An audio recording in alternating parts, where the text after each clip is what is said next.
BJP से इस्तीफे पर लिया यू टर्न, मनीष कश्यप किस सीट से लड़ेंगे चुनाव?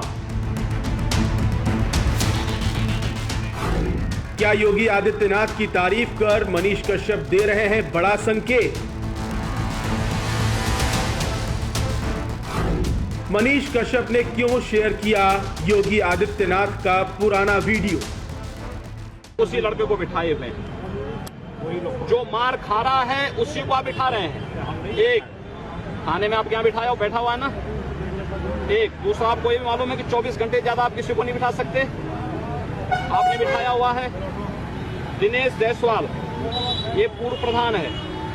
इसको जो व्यक्ति पिछली बार अपनी पत्नी की हत्या में जेल भेजा। बीजेपी नेता और मशहूर यूट्यूबर मनीष कश्यप ने योगी आदित्यनाथ का ये पुराना वीडियो शेयर किया और लिखा, अगर आपने नायक फिल्म नहीं देखी है तो महाराज जी का उत्तर प्रदेश देख लीजिए।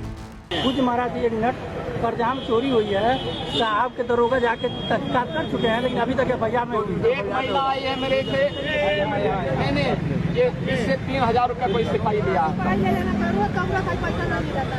क्या है मैं समझ नहीं पा रहा हूँ। उस सिपाही का अभी बताइए, उसका कौन सिपाही है? ये वही मनीष कश्यप हैं जो कुछ दिन पहले तक घबराए हुए बीजेपी से इस्तीफा देने का ऐलान कर चुके थे, फिर अचानक से यू टर्न मारा और कहा कि इस्तीफे की जरूरत नहीं है। आखिर क्यों वो इस्तीफा देना चाहते थे? आखिरी वक्त में क्यों इरादा बदल गया? ये सब बताएंगे, लेकिन इन सब के बीच योगी आदित्यनाथ के गुणगान और बखान वाला ये पुराना वीडियो शेयर करने के बाद कई तरह के सवाल उठ रहे हैं। क्या योगी आदित्यनाथ ने मनीष कश्यप के सिर पर अपना हाथ रख दिया है? क्या मनीष कश्यप बीजेपी के अंदर उनके विरोधियों को बड़ा पैगाम दे रहे हैं? यह बात तो तय है कि मनीष कश्यप ने यूं ही योगी के कसीदे वाला वीडियो शेयर नहीं किया है, वो भी कुछ साल पुराना वाला। वो बस योगी को नायक बता रहे हैं, वो भी ऐसे वक्त में जब योगी को लेकर कई तरह की अटकलें चल रही हैं। कोई उन्हें दिल्ली की राजनीति में बड़ी भूमिका सौंपे जाने की बात कर रहा है, तो कोई लखनऊ में हैट्रिक वाली गारंटी का ऐलान कर रहा है। यूट्यूबर मनीष कश्यप की राजनीतिक महत्वाकांक्षाएं किसी से छिपी नहीं हैं, वो अपने एक्स अकाउंट पर ये घोषणा कर चुके हैं। विरासत से तय नहीं होंगे सियासत के फैसले, ये तो उड़ान तय करेगी आसमान किसका है।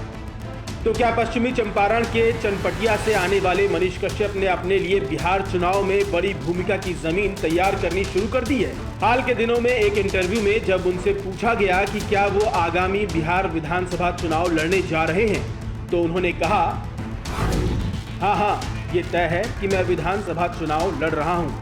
कुछ चीजें कैमरे के सामने नहीं की जाती, जो बताने लायक होती हैं वो बता दी जाती हैं, बाकी चीजें ऊपर वाले पर छोड़ दी जाती हैं। मनीष कश्यप ने किन ऊपर वालों पर अपनी विधायकी का टिकट छोड़ दिया है, ये समझना भी जरूरी है।